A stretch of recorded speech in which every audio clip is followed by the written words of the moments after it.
Hello students, how you all are? I hope you all people are doing very well in your day-to-day life.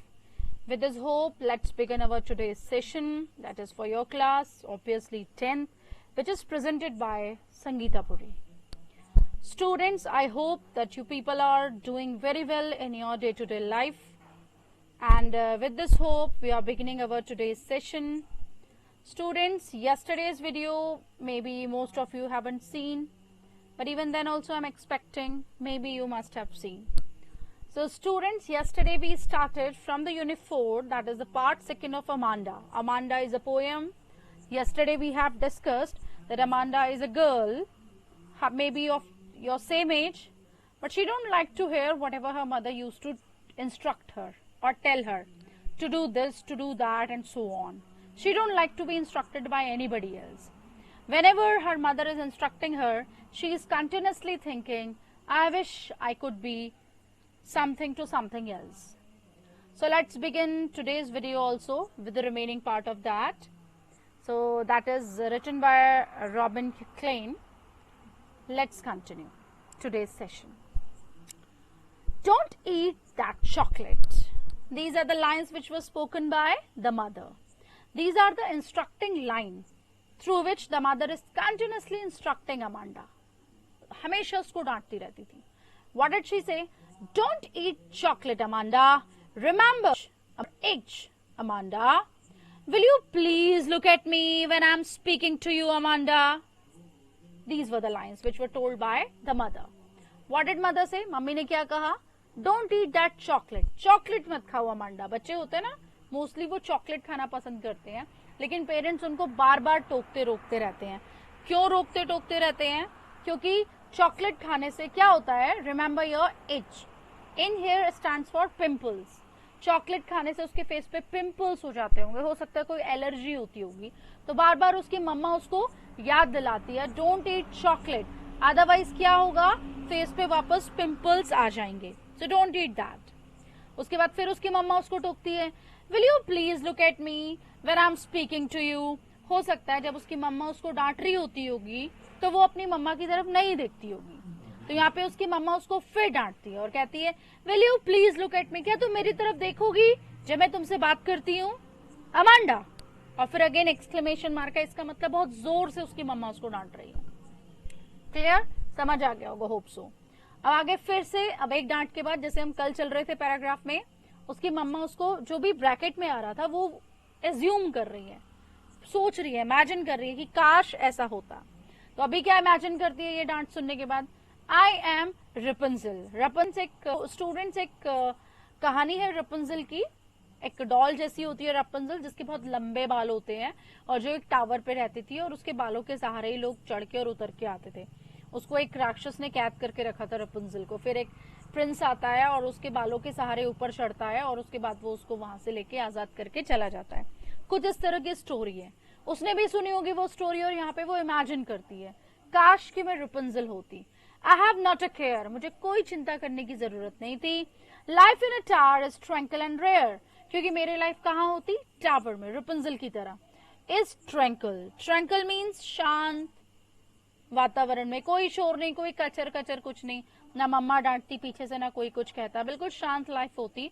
और rare, rare मतलब वो life जो बहुत मुश्किल से मिलती है किसी को भी, वो लाइफ होती.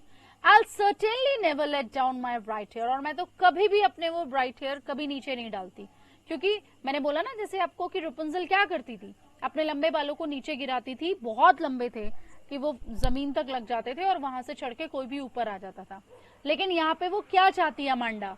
अगर मैं रेपुंजल होती तो मैं अकेले में रहना पसंद करती और अपने बालों को तो मैं कभी नीचे नहीं गिराती, अपने चमकीले बालों को, जिससे कोई ऊपर चढ़ के आता और मेरी पीसफुलनेस को डिस्टर्ब करता. That's what she is thinking. उसके बाद लास्ट 10 जो है, स्टूडेंट्स पे attention. Stop that sulking at once, Amanda. Sulking here stands for moving here and there. Amanda, don't do that. इधर उधर घूमना बंद करो. You are always so moody. हमेशा तुम बहुत मूडी रहती हो. तुम्हें जो समझाया जाता है तुम समझती नहीं हो. अमांडा. फिर उसको जोर से चीखते हुए समझाती है. Anyone would think that I nagged at you. हर कोई ये सोचता होगा कि मैं हमेशा तुम्हारे पीछे पड़ी रहती हूँ. अमांडा सुनो मैं क्या कह रही हूँ।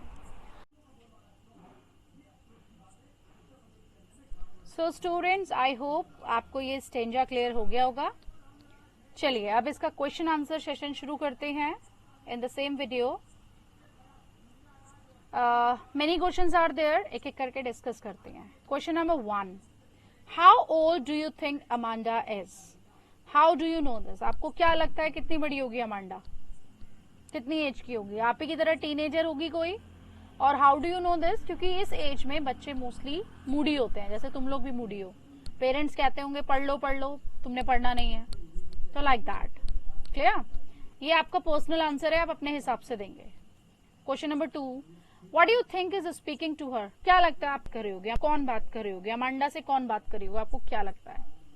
तो अमांडा से कौन बात कर रही है? उसकी मम्मा ही कर रही होगी, मम्मा ही डांट सकती है इतना तो। चलिए question number 3, why are stanzas 2, 4 and 6 given in parenthesis? Parenthesis means brackets में इसलिए दिए हैं क्योंकि वो थोड़ा पोएट क्या चाहता है, इमेजिनेशन फॉर्म करना चाहता है, कुछ इमेजिनेशन में या अलग से दिखाने के लिए कि ये सारी चीजें कौन एज्यूम कर रही है? अमांडा। इसलिए वो इस फॉर्म में दिया है और सब इमेजिनेशन फॉर्म में है जो बनना चाहती है हर एक डांट सुनने के बाद। Clear? Question number 4, who is the speaker in stanza 2, 4, 6? Do you think this speaker is listening to the speaker in stanza 1, 3, 5 and 7? 2, 4, 6 की जो स्पीकर है ऑब्वियसली कौन है स्टूडेंट्स? अमांडा, क्योंकि वो सिर्फ इमेजिनेशन वाले फॉर्म वाले स्टैंजाज हैं। और बिल्कुल वो सुन रही होगी अपने मम्मा को 1, 3, 5, 7 वाले जो स्टैंजाज है, क्योंकि उनको सुनने के बाद ही ये वो सारी चीजें इमेजिन करती है कि काश मैं ये होती या काश मैं वो होती। It's like that. Clear? What could Amanda do if she were a mermaid? कुछ याद आया? क्या सोचती है कि अगर मैं मरमेड हूं तो? अमांडा ये सोचती है कि अगर मैं मरमेड होती तो मैं आराम से शांति से वहां पे रहती और मजे से घूमती रहती, मुझे कोई डिस्टर्ब करने वाला नहीं होता है। Clear? Question number 6, is Amanda N orphan? क्या अमांडा ऑर्फन थी? ऑर्फन अगर आपको वर्ड का मीनिंग याद होगा, मैंने कल बताया था, पेरेंटलेस चाइल्ड, वो बच्चा जिसके मम्मी पापा की डेथ हो जाती है उसको ऑर्फन बोलते हैं। अब उसकी मम्मा उसको हर स्टेंजा में डांट रही है तो ऑर्फन तो नहीं हो सकती, मम्मा तो है उसके साथ, तो अमांडा ऑर्फन नहीं है। व्हाई डज शी से सो? ऐसा क्यों कहते हैं?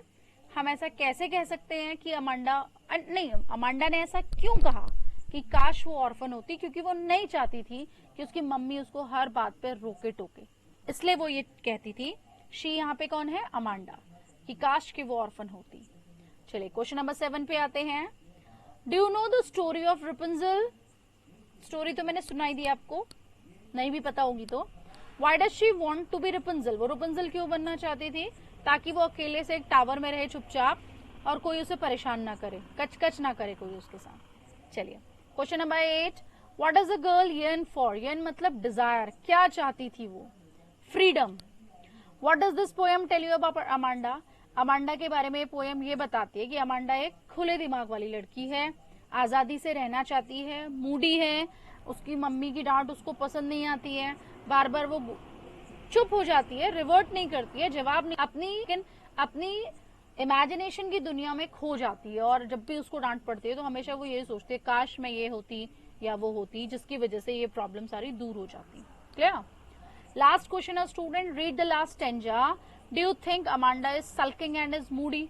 आपको लगता है अमांडा सल्की और मूडी है? ये आपका पर्सनल आंसर होना चाहिए, ये मैं यहाँ पर डिस्कस नहीं करूंगी, आप अपने आप बताएंगे। पोएम खत्म हो चुकी है, हमने डिस्कस कर ली है, ये आपका पर्सनल आंसर है, इसको आप खुद रिवर्ट करेंगे। एंड स्टूडेंट ये सारे क्वेश्चन आंसर्स आप अपनी कॉपी में नोट डाउन करेंगे, ये चेक किए जाएंगे जब भी हमारी लाइव क्लासेस होंगी, लाइव मतलब जूम ऐप क्लासेस होंगी, तो मैं आपकी नोटबुक पे इन आंसर्स को मैं देखूंगी। जो भी हम चैप्टर पढ़ते या कंप्लीट करते जा रहे हैं उसके अकॉर्डिंग हम वर्कआउट करेंगे। और कल हम जो है नेक्स्ट चैप्टर शुरू करेंगे, और दैट नेक्स्ट चैप्टर मैं आपको बता देती हूँ हम कौन सा नया चैप्टर कल शुरू करने वाले हैं। उसके लिए आप, ताकि आप एडवांस रीडिंग कर सको, नेक्स्ट चैप्टर हम शुरू करेंगे द 100 ड्रेसेस। नया चैप्टर है, हम इसको शुरू से यूनिट 5 से आप सब इसको प्रिपेयर करेंगे अच्छे से, और कल से हम इस पे वर्कआउट करेंगे। तो आई होप आपको ये सब समझ आ रहा होगा। That's all for today. Thanks for watching. Bye bye.